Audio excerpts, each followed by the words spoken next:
AP deputy CM పవనాల sir Telangana CM రేవంతాల సార్ను కలిసిండట.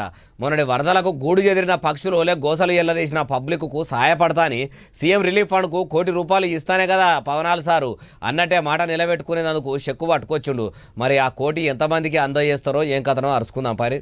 వారెవ్వ ఇద్దరి మర్యాదలు మామూలుగా లేవు కదా.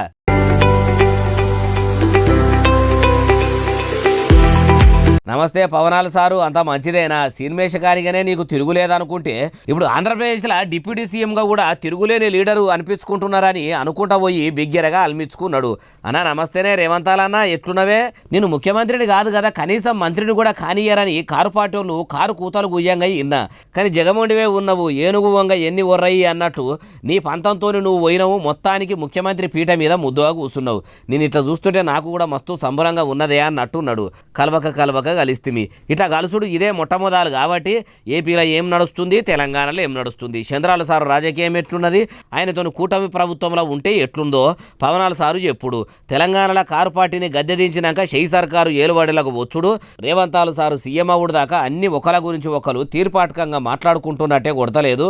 వరద బాధితుల కోసం నా వంతు సాయంగా ₹1 చెక్కును తీసుకొచ్చిన అని పవన్ కళ్యాణ్ సారు రేవంత్ రెడ్డి సారు చేతిలో పెట్టంగానే ఇద్దరు ఫోటోలకు వీడియోలకు పోజులు పెట్టిరు.